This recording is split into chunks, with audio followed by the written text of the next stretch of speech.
Penn Engineering Online Admissions webinar. And today we are so excited because we are kicking off our webinar series for the month of March.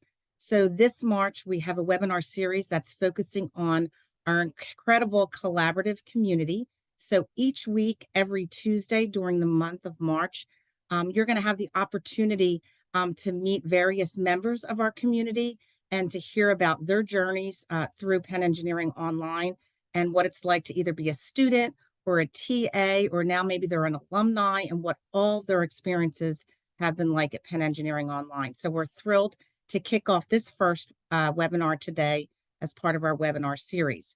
So today, you're going to get to meet three current students in the MCIT program, which is our flagship program.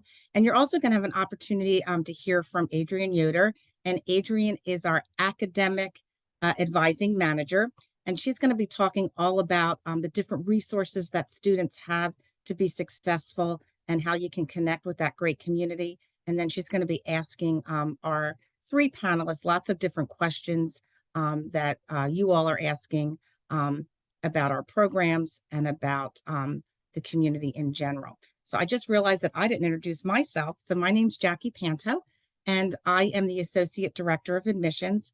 And I'm just so pleased to see so many of you today. And I'm really looking forward to telling you about our programs and to introducing our panelists and giving you a good feeling for what our programs are like here at Penn Engineering. So before I get started, I just wanted to talk to you a little bit about some housekeeping tips for the webinar. Number one, we are being recorded. So there is no need to take notes. There's no need to worry about if you miss information or if you forget something that was said. You certainly can go back and watch our recordings. I also invite you to go ahead and look at some of the past webinars. They're a great resource as you want to learn about our programs or learn about the community. Definitely go back and listen to our previous webinars so that you can get a good feel for what we're all about here at Penn Engineering. If you have questions during this webinar, we have several members of our admissions team behind the scenes.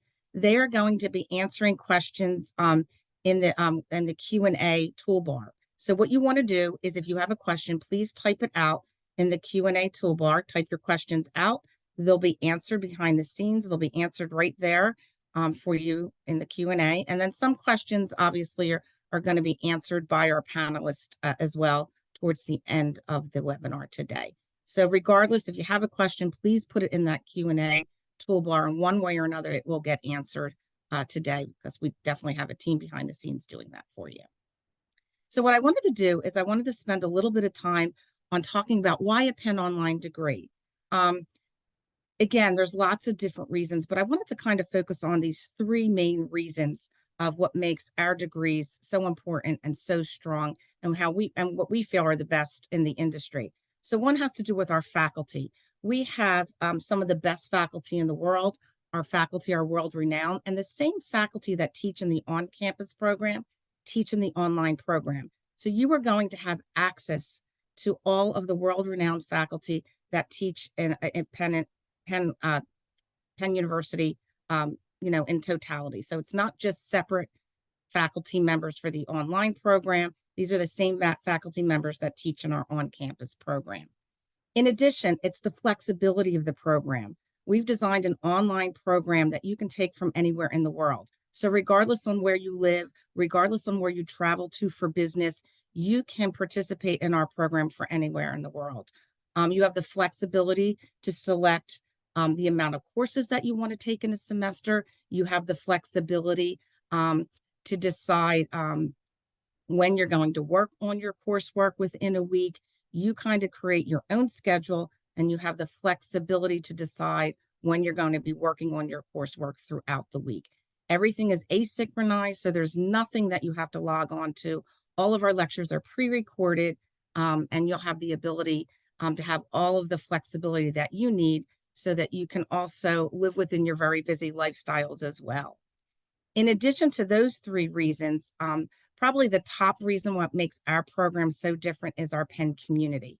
And Adrienne's going to spend a lot of time, as well as our panelists, on talking about the community. But what I really wanted to point out is that lots of times people feel that online programs are very isolating. here at Penn, we do whatever it takes to provide you with the resources to make sure that you do not feel isolated. So there's lots of opportunities to collaborate and to really be a part of the robust community that we have here. So those are some of the reasons why the Penn Online degree is so special and different from a lot of the other degrees, that online degrees that are out there. What I wanted to do is to spend a little bit of time just talking about our two programs, and then I will turn it over to Adrienne so that we can hear from our panelists today. So first off, I wanted to give you a little bit of information on the MCIT program.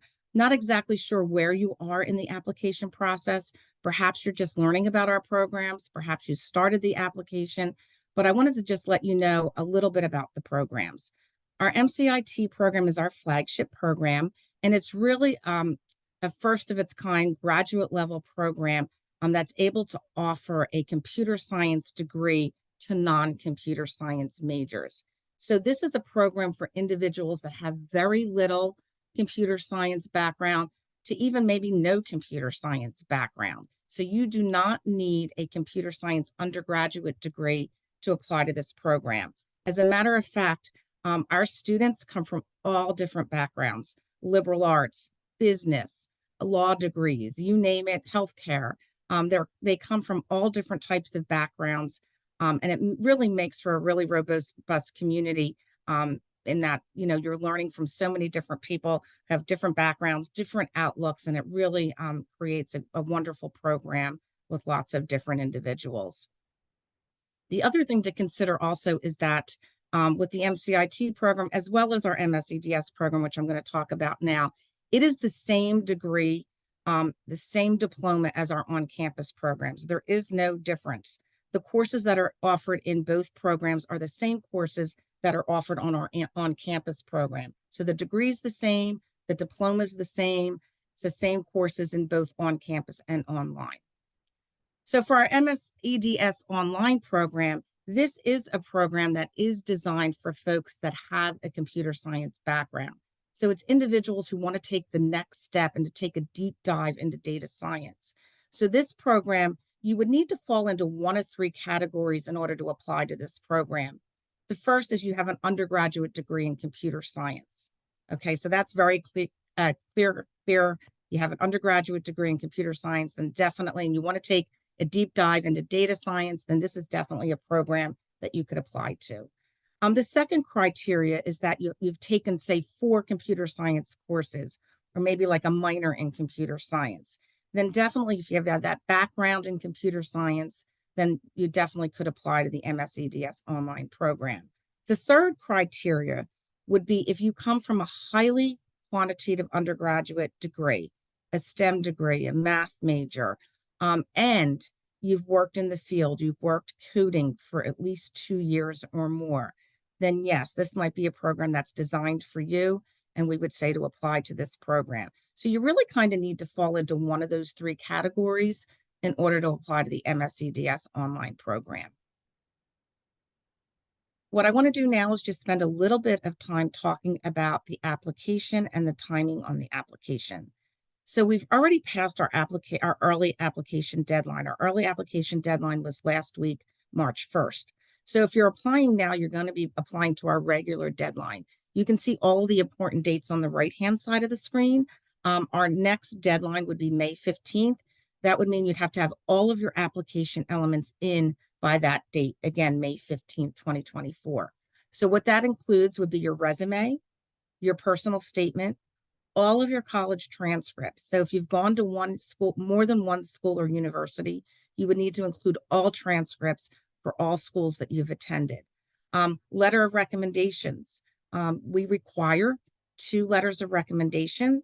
We highly recommend that you seek 3, but you only need 2 letters of recommendation for us to read your applications and to evaluate your applications. So definitely 2 letters of recommendation would need to be received by deadline. The GREs are optional. You do not need to submit a GRE, but they can be an important tool for those applicants that do not have a quantitative background or a very little quantitative background. The GRE definitely can be used to show proof of quantitative ability. A TOEFL would need to be included if you are not a U.S. citizen or not a U.S. permanent resident, or if you haven't graduated from a university that is fully taught in English, then you would need a TOEFL to be submitted. So all of those elements would need to be submitted by the due date of May 15th. And the great news is once you submit your application and you're waiting for those letters of recommendation, you can go onto your student status, your application status page, and you can see there what's missing and what has been turned in. So we try to make it as easy as possible through the application process. And of course, if you have any questions at all, always feel free to email us and we'll help you through along the way. So I have very quickly given you lots of information, but what I wanted to do now is to turn it over to Adrienne so that she can tell you about all the great resources that we have and that she can introduce our student panelists as well. So Adrienne, it's all yours. Thanks so much for being here. Great. Yeah. Thank you so much, Jackie. And welcome, everybody. Thank you so much for being here. My name is Adrienne Yoder, and I am the Academic Advising Manager for MCIT Online. So me, along with the other advisors and the rest of my team, we work very carefully and closely with you guys to provide the best community experience that you can experience while you're in MCIT and while you're in your other Penn Engineering Online programs as well. So as an online student, you will have access to a wealth of resources that'll help support you during your academic journey. And I'll go over a few of them now. So first, many of you are probably wondering, what we can offer in terms of career services. We know that many of you are career changers and are thinking about where this degree will take you once you graduate.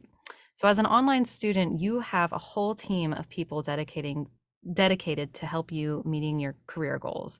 They do this through providing events such as workshops on resume building and interviewing. They provide a virtual career fair every September where you can meet lots of different employers. They also host information sessions with various external employers who are looking to recruit. You'll also get access to various job platforms that are provided through Penn. You get to network with other Penn students and graduates and alumni. And you are also provided one-on-one career coaching from the very beginning of when you enroll in the program throughout your entire time.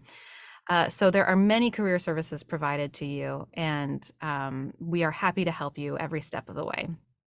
Additionally, you do have access to our Penn libraries. As an online student, you have access to all the online material, which includes academic journals, articles, books, even streaming services. If you can think of something you want access to, we probably have it through the Penn libraries, so you can check that out. You'll also be able to access the various offerings provided by alumni services. So this includes access to the Penn Alumni Societies, which are located all over the world. So wherever you are, I'm sure there's a Penn Alumni Society close by. You also can stay connected through the Penn alumni and networking events that are provided through the My Penn platform. And this My Penn platform is kind of like LinkedIn, but it's only for people who attended and graduated from Penn. So you can connect with all sorts of fellow students and alumni, people from similar backgrounds or very different backgrounds. Additionally, you will have access to the campus cultural centers. The cultural centers are places where you as a student can connect with other people of different backgrounds. These centers include the LGBT Center, MACU, the Black Cultural Center, the Penn Women's Center, just to name a few. So even as an online student, you can participate with their online events, participate in their online events, speak with staff and fellow students involved in those centers as well. So as an online student, you are also eligible for financial aid as long as you are registered for at least 2 classes in the semester in which you need financial aid. And you are also eligible to apply for a scholarship during the application process. And you can learn more about that on our website. And lastly, and certainly not least, we have a very strong online community that many of our students say is the best thing, one of the best things they experienced while they're in the program. And I'm going to tell you a little bit now about how you can get connected with your fellow students. So there are so many ways to get involved with current students and with industry professionals, all sorts of folks. one of the best ways to do that is through joining a student organization. And we have a few for Penn Engineering Online. One of the biggest ones is the MOSA organization, which stands for the MCIT Online Student Association. And this is an online student group that provides professional and academic events, but also social events and hackathons. So if you want to get connected to other people right away, MOSA is a great way to do that. I will share that currently there is no student group for the data science program. However, it's just because the data science program is still pretty new and we are looking to form a student group soon. So if that's something you're interested in, if you're interested in data science, you want to do that program and you want to start a student group, please let us know. We'd be happy to chat with you about it. Additionally, one way that many of our students get connected to each other is through events, and we have so many, both in person and online. You can connect with students through online meetups or meetups where you're located in your city. Students get connected through our Slack platform that way, and when they get connected there, they often try to figure out where each other is, and so they'll host meetups where they are. Additionally, as I mentioned, we host a lot of networking events, not just with industry professionals, but also among your cohort. We also have in-person events such as homecoming and commencement, in which we invite all of our students and alumni to come to campus. And for these events, we host many different we host many seminars, talks, and tours and opportunities for you to connect with each other. It's really just a great time to meet other students, to explore Penn, and to explore Philadelphia. And lastly, one of the best ways that students can connect is through our Slack platform, which I mentioned earlier. It's an online platform in which you can talk to fellow students in real time. And so many of our students will join this platform so they can message each other. But this is where you can also form different channels for people with similar backgrounds. For instance, we have, a lot of students that live in New York City. So there is a New York City channel. And through there, that's where you can connect with people located close to you. So if you get into the program, one of the best ways you can get started connecting with folks is through the Slack platform. Additionally, another online platform you can use is LinkedIn. You can connect in our LinkedIn group, and you can also connect with fellow students, teaching assistants, and faculty through our Ed Discussion Forum, which we have a forum for every class. And I'll tell you a little bit more about that now. All right, so another important aspect, not just about, social events and community and networking, but also another really important aspect to this program is the courses themselves. So one thing that we think about a lot is how our students are supported in our courses. And a big part of this is our course team, which includes both Penn Engineering Online staff as well as teaching assistants. So what these folks do for you is, one, they maintain the Canvas platform. So this is the team that works behind the scenes to make sure that this platform is working correctly for you. Canvas is a learning management system. This is where all of our courses are hosted.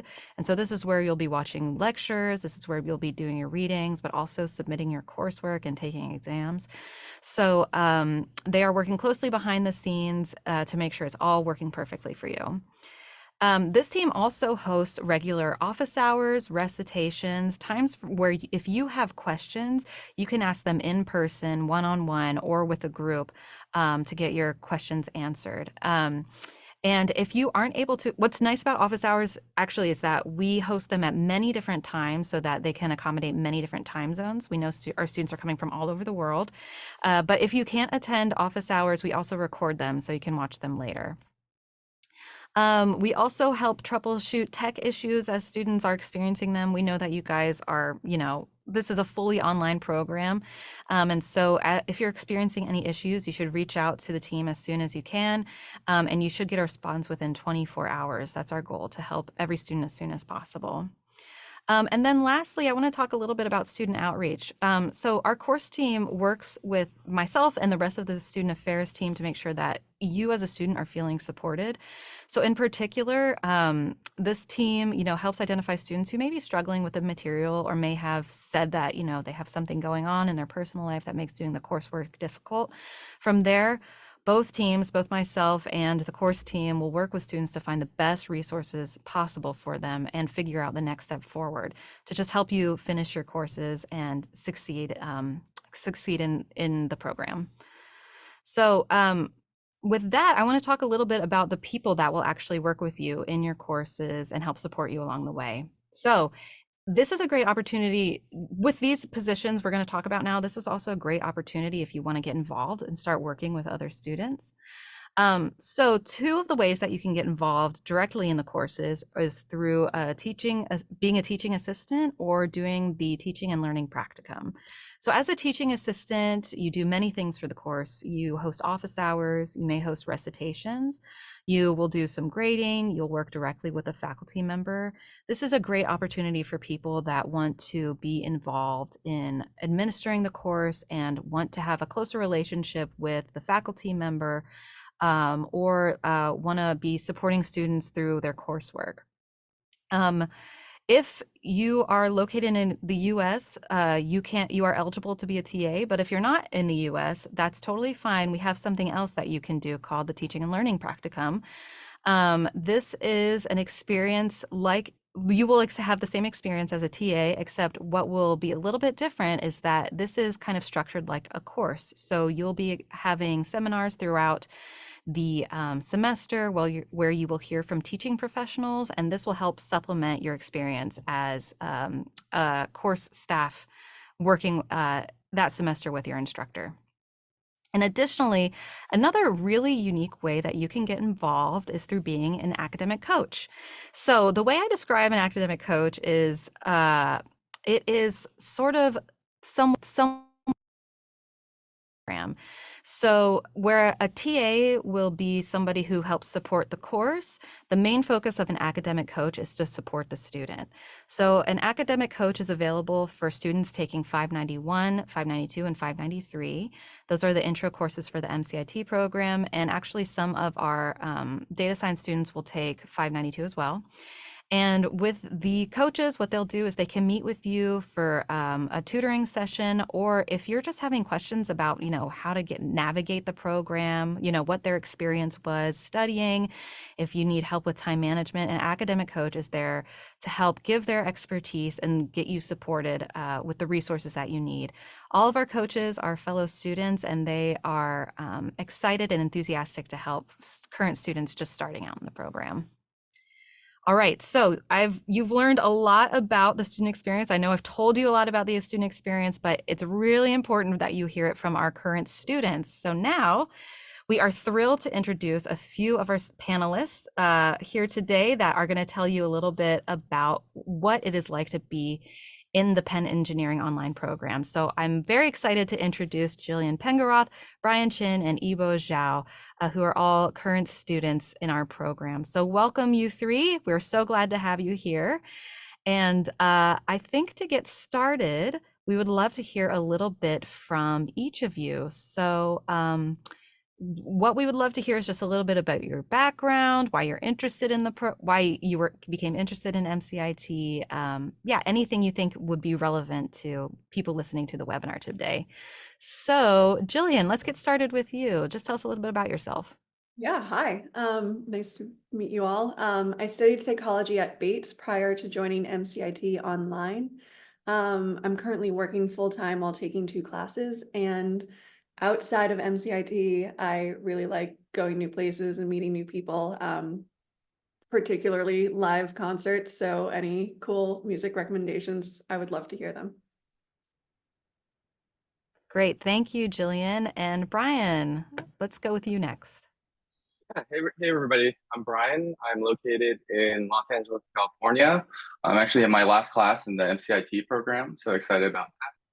I graduated from undergrad in 2007 with a degree in management. Then in 2010, I graduated from an MBA program.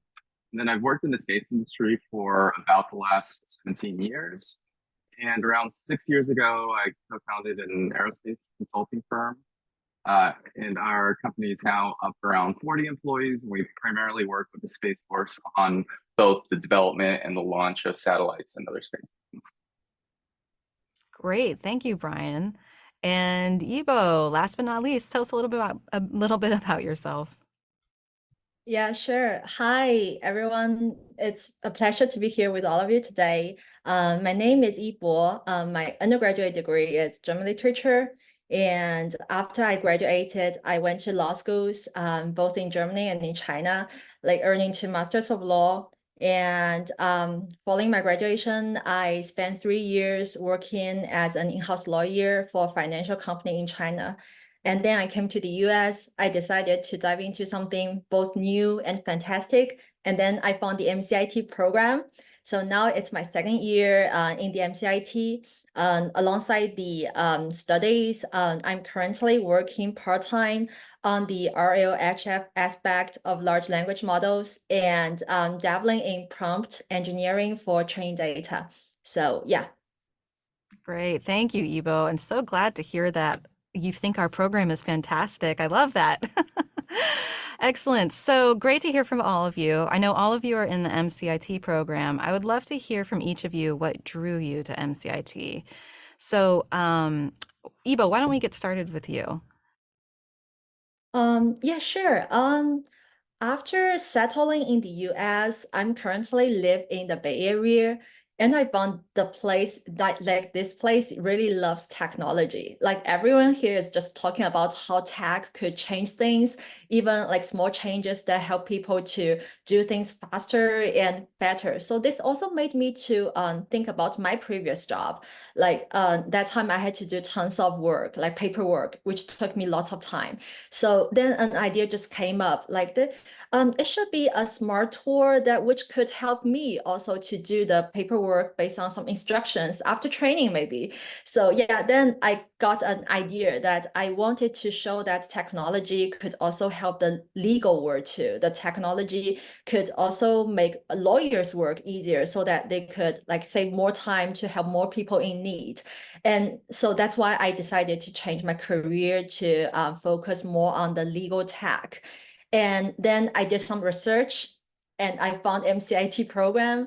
I like that time I was deeply impressed by the diverse academic background of the MCIT students. And I also felt generally welcomed as a student with no computer science background. And it felt like the right place for me to learn and grow for my new career start. That's so great to hear you both. Thank you so much for sharing. Jillian, why don't you tell us a little bit about why you joined MCIT? Yeah, I started my career in film and TV and made a career switch before joining MCIT to tech. So I was working in tech sales. Um, I'm not the kind of person who wants to just talk about things that I don't know about. So I knew I wanted to dive deeper into the technology and start learning programming and, computer engineering. Um, but I was in a position where I was living in a city that I knew I wasn't going to be living in 1 or 2 years, and I hadn't decided where I was going to go after. So I would say MCIT really stood out in terms of flexibility, but also reputation. Having done the career switch and having to I had to defend my abilities before. I wanted something that could stand on its own and be like, she really can do what she says she can do. I didn't want to have to say I taught myself or whatever. And I think in my research, everybody who attended really only had good things to say, and it was a really obvious choice for me. Excellent. Great. Thank you, Jillian. And Brian, let's hear a little bit from you.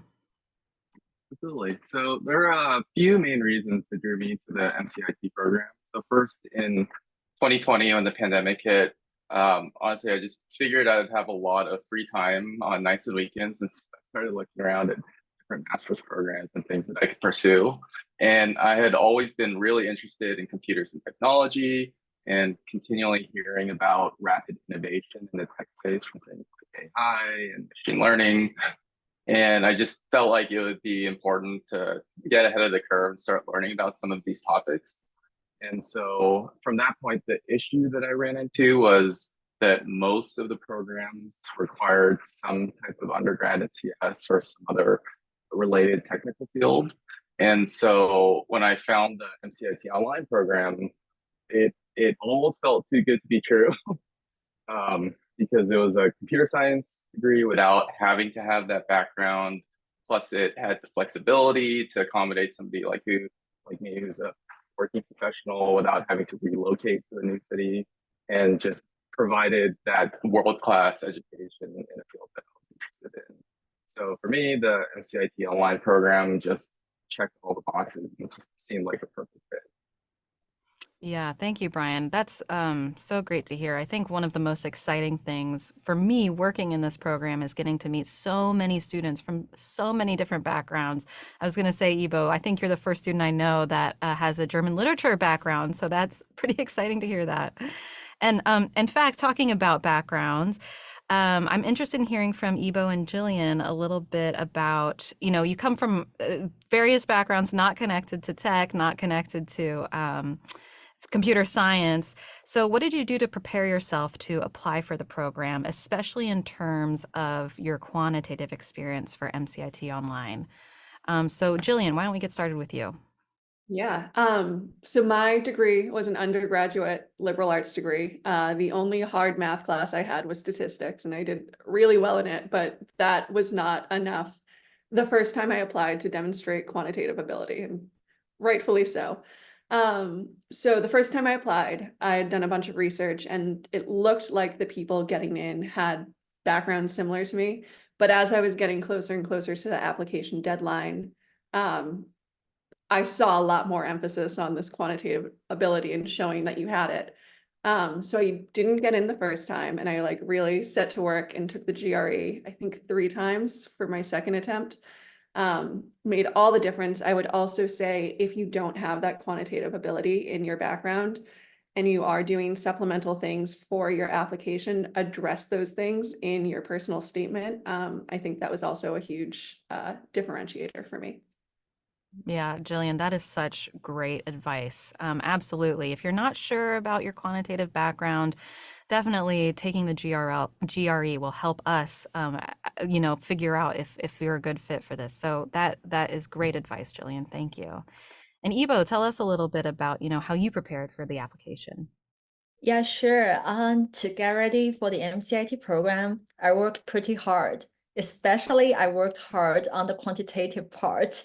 Yeah, since my previous major German literature and law and my previous working experience didn't show any demonstration of my quantitative ability. So I needed to prove that time during the application, I needed to prove that I could handle it. I could handle the whole program. So firstly, I took the calculus class at a community college and got a 4.0 GPA. And then I also completed online courses in linear algebra, algorithm, and data structures, and got the certificates for these courses. And also, I followed the MCIT online admission advices and took all the recommended courses. I still remember these were computational thinking for problem solving and introduction to programming languages with Python and Java. Yeah, these two. So yeah, I completed all of them with certificates. And plus, I also spent much time on refining my personal statement, again, to express my interest in computer science, my goal in legal tech, my interest in MCIT, and demonstrated how I prepared myself for a new career start. Yeah. That's excellent. Thanks, Ibo. And something that you mentioned made me think that, as you all are looking at your application and thinking about, how to apply to the program, it's really important that you just look through all the information on the website, visit the FAQs. That'll really help guide you as you're getting your application ready. So thank you both. All right. So, one really important question. This is for Brian and Jillian. So we know that MCIT Online can be it can be time consuming, and we have a lot of students in the program who are also working professionals, or they have a family that they're taking care of, and so they have to think a lot about the work-life balance. So I would love to hear from you two. How do you manage your time between life and everything else that you have to do in this program? And so Brian, why don't we get started with you? Yeah, absolutely. So for me to manage my time between work and school and other obligations, and also just maintain some semblance of a work-life balance, it helps me when I stay organized and really maintain a solid schedule. And so I like to schedule blocks of time throughout the week that I can dedicate to schoolwork. So I can make sure I'm keeping up with lectures and homework and not cramming at the last minute. And I feel like just being an online program, it's even more important to have that set schedule and to stay disciplined. And one of the best analogies that I've heard in one of my classes was the zombie analogy, where it might seem okay if you procrastinate and get behind for a week or two and there's only maybe one or two zombies to tackle. A lot of the concepts start to build on top of each other. And so as the time passes, the number of zombies just starts to grow and grow and build. And it could be overwhelming if you try to play catch up halfway through the semester. And so just really important to stay on top of things on a kind of a week to week basis. And lastly, Adrienne mentioned this before, but one of the great features of the program is just the flexibility that it offers. So some students take 3 courses at a time, which is considered a full-time course load, and others, like me, just take 1 class at a time.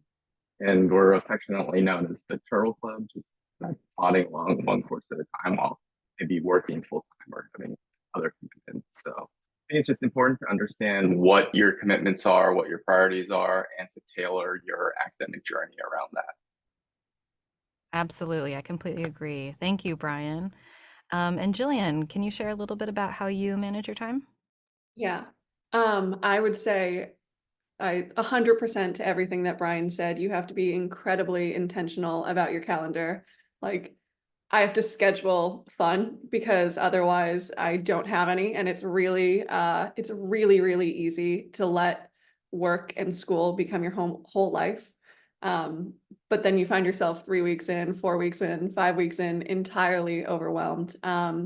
So I'm honestly, Brian, jealous of the turtle approach. I found myself in 2 classes with work this semester, and I think you have to know your abilities and block time on your calendar for school, for work, for breaks, for meeting up with people.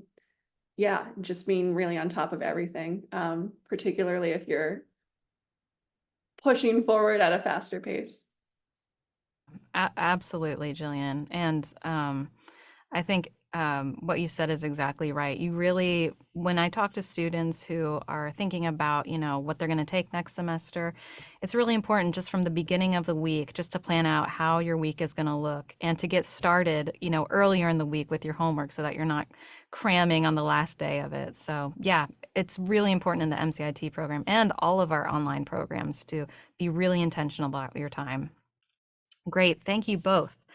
Okay, so this next one is also for Brian and Jillian. So, as you mentioned, time management can be a bit of a challenge, but there might be other challenges that you experience while you're in the program. So, I'd love to hear from you, what challenges you faced while while you've been in the program and how you overcame those challenges. So let's get started with Jillian. Yeah. I would say leaning on the people around you in terms of time management. So having a really good support system in your life already with friends and family, but also particularly trying to find other students in the program if you're in a city where that's available to you. And then outside of just time management challenges, when you're in a class that's particularly challenging, knowing what resources are available to you there. So whether it's EdSTEM, whether it's Slack, whether it is having other students that you know in the class that you can kind of bounce ideas off of, I would really lean on those resources. Great. Absolutely. Thank you, Jillian. Brian, can you tell us a little bit about, any challenges you've experienced and, what you did as you encountered them? Definitely. So early on in my very first class, the class on Python and Java, we were definitely learning a lot of new concepts and just learning a new way of thinking and I guess literally learning new languages. And I had never programmed before. And so I really started to get this sense of imposter syndrome. And I started questioning whether I can really do this program and really make it through. And so one, it was definitely helpful to leverage all the resources like Jillian talked about from professor to office hours. Ultimately, there wasn't a substitute to just spending the time to really learn the material and to continually practice and improve. And if you kind of reframe things, I actually found that I fell in love with coding and just the satisfaction of solving a tough programming assignment, almost like a puzzle. And so I think it's important to go into the program understanding it will be challenging, but also taking comfort in knowing that all of your peers are in that same boat and that you're facing those challenges together. And it's also good to understand your why behind why you're pursuing this program, because I feel like that why provides a lot of the internal drive and motivation to continue on and persevere, even if things get really challenging. And I think just quickly, the last thing is if you're accepted into the program, there's a reason why you're selected. And so just having the confidence that you can do it. Absolutely. Thank you, Brian. When I talk to students who are feeling down about how things are going, or they express that they're having imposter syndrome, I always reassure them, and I want to reassure you too. We are very careful in selecting, who's admitted into this program. And if you get admitted into this program, it's because we know you can do it. We know that you have the ability to do it. Absolutely. So everybody at certain times will experience imposter syndrome. That's totally normal, but we have so many resources to support you along the way. And actually, that leads us into our next question. I'm really curious to hear from all of you, what resources have been helping you throughout the program.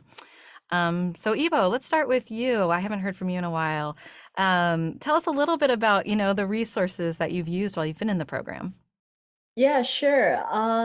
I really benefit a lot from the student support resources, like besides the professor's office hour and TA's recitation every week. I was really impressed by the personal assistance from the TA I got, which is called, I guess it's called like one-on-one TA or TA at risk. Like my story is last semester, in the first 2 weeks, I was having a tough start in one course. And the course manager just noticed that, maybe from my bad assignment score, I don't know.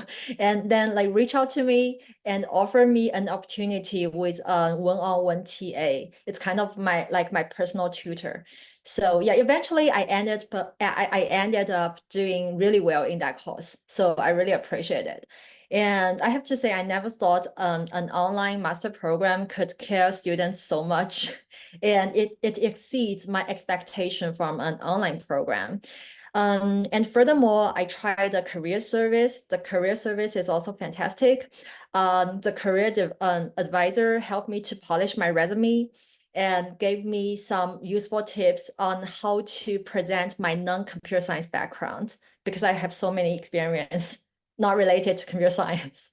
And after that, after meeting, she sent me an updated version of my resume with all her comments included. This also surprised me. And the program, like the career service, also holds a coding training sessions. I've also tried. And in that session, we work together on the coding problems and share our approaches. And the session also includes the technical interview, kinds of mock interview in the real life. And so, yeah, the program, I really find the program does everything they could to help students do well in the program. And I'm sure if you're determined to succeed in the program, you will find all the support and resources you need to, right here in the MCIT program. Great. Thanks so much, Ivo. It's so great to hear that you got that personal support. That's so great. Yeah, absolutely. And let's move on to Brian. Tell us a little bit about some of the resources you've used in the program. Yeah, so I think one of the most underrated resources for courses specifically is the TA one-on-one office hours. So apart from the professor and the TA weekly group office hours or recitations that Ivo talked about, the one-on-one office hour sessions are just a fantastic way to get questions answers that are a bit more personalized to you individually. Get help with any specific concepts that you might be struggling with, or if you're having trouble on a specific homework, trying to debug or make it through a specific assignment, it's a good resource for that. And so I know when I took the algorithms course, which is 596, which is arguably the most difficult course in the program, I think on average, I probably went to 3 or 4 of these TA one-on-one office hours a week to get help with homework. So also great that the one-on-one office hours are scheduled periodically throughout the week and also at different times to accommodate students from all different time zones. And so it's just one of the resources that has helped me tremendously throughout my program. Awesome. Thanks, Brian. I'm so glad that they've been so helpful to you. And Jillian, tell us a little bit about the resources that you've been using. Yeah, I would say don't overlook recitations. I'm the kind of person who I started classes and I was like, I'll figure things out. It's fine. Just go do the homework, get through it.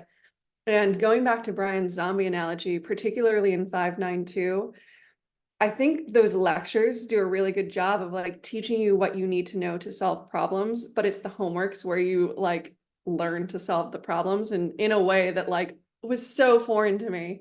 And by the time I realized that I should have been attending recitations the whole time, I was a little behind.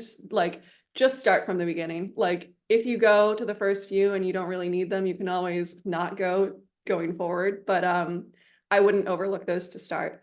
Outside of that, I also was attending the job search club this semester, which I think is the inaugural semester for it. That's been really fun and interesting, a great way to meet people.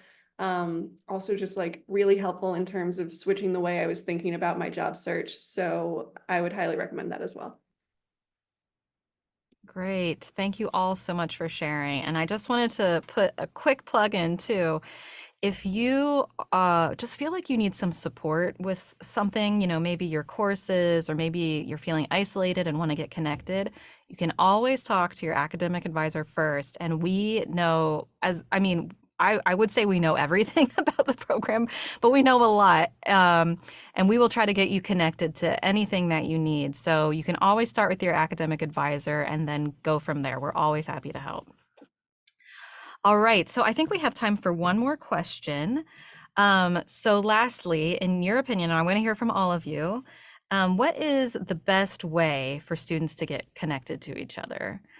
Let's start with Jillian. What do you think is the best way to get connected with other students?